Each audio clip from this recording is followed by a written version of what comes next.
Alicia Wilkins, a friend. Joe Earl, a faithful fan. Kelsey Bonet, a family friend. Jeremy Johnston, family friend.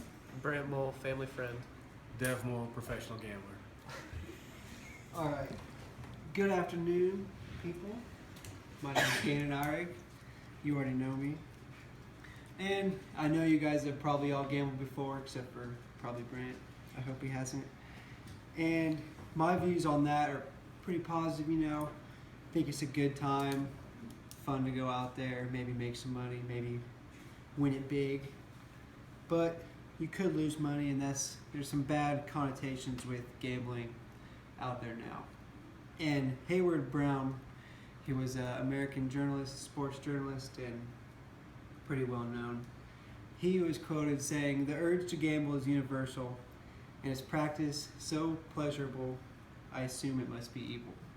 And that kind of sums up the views gambling has with people today usually. I mean, it's just not very positively seen. And that's also because of addiction. People get addicted to gambling and lose all their money. But there's also a lot worse things people are addicted to that are also illegal and probably legal, like prescription drugs.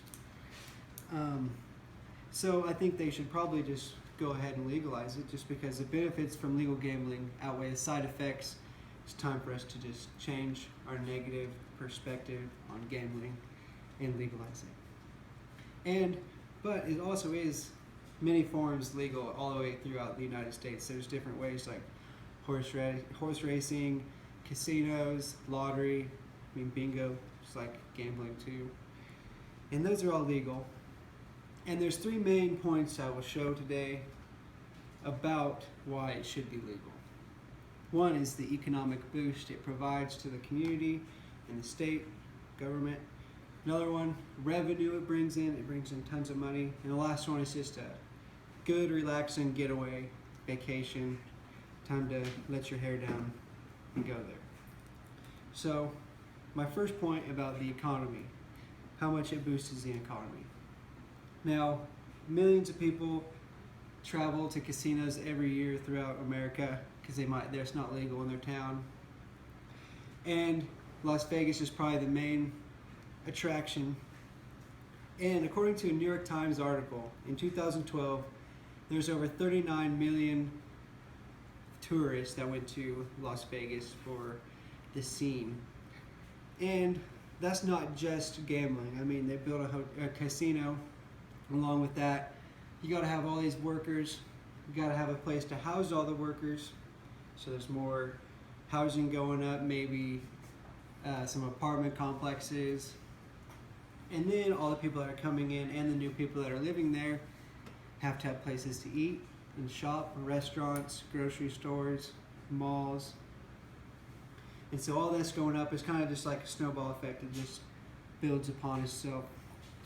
And then that leads me to my next one. My next point is the revenue. So casinos are very highly taxed, and they're making all this money and all of it's being taxed.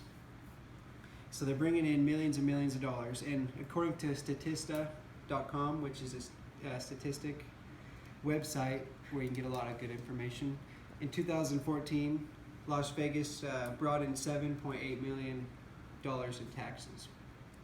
And all that tax money can go to help funding schools and education, and they can give back to you. And it's just an overall good thing. And then, like I said, all the new people living there and tourists, they're all shopping, getting hotel rooms, staying, spending money there, and all that's also taxed. So there's just more money there for the people. Okay, and then that leads me to the next one, which is online gambling, which is illegal, mostly. But millions and millions of people do it every day. And there's millions of dollars spent every single day. So that's like a big revenue stream that they're not really tapping into like they could have. If they would regulate that and make that legal, they could be taxing every dollar in that, all the winnings and the losings, and they'd bring in way more than $7.8 million in a year probably with that, and that would help out, the government and you personally. They can give back. And some legal forms like the lottery, they give out all this money in the lottery and everyone's buying tickets because you want to hit it big and win 300 million or whatever.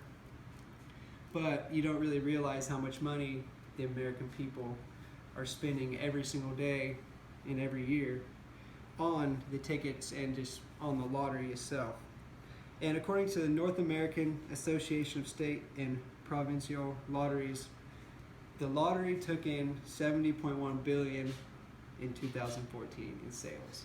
And they're not even giving out, they're only giving out like 300 million, which is, so they're taking a lot of money out of that for themselves and just they're giving it back to you that are playing on it. So you're spending a lot of money, they're making a lot of money, and it's coming back to you. Then I'm sure at like all the other legal forms of lottery, like horse racing and stuff, they're still making a lot of money and getting taxed as well, which is helping you out.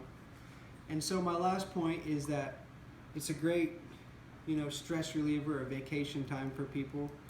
And so I know you guys have probably all gone to a casino and for like a vacation type deal, got away with some friends and socialized. It also helps keep your mind sharp and on top of things because you're thinking, you're using your brain. And pretty good stress reliever, unless you're losing all your money. But overall, it's a good stress reliever. And I think most of the people, at least casinos I've been to, have been older people, 65 plus. And it's just a good place for them to go. They don't have much else to do. So maybe if you open up a casino, you might get a retirement place in your city that will bring in even more money and give the old people something to do and socialize with their friends as well. And so it's overall just a really good thing to have. I mean, there is risk, like addiction, but we can help educate those people with some of the money that it brings in and help them out through the casino. And then, but those views, the negative views, are greatly outweighed by the positive outcomes it has, such as the economy, the new hotels, restaurants, housing, apartments, all the new jobs it creates, and just the overall good it does or has the potential to do for the community. Secondly, all the revenue it brings in that can help out everything, teachers, schools, education, educating people about the risks of gambling and why you should do it safely. And lastly, it's just a great social getaway and help you relax, let your hair down, have some fun, and see some friends. And so I hope today that your views have changed on gambling and you'll have a positive outlook and see the great positive side that gambling offers. Thank you. Very good.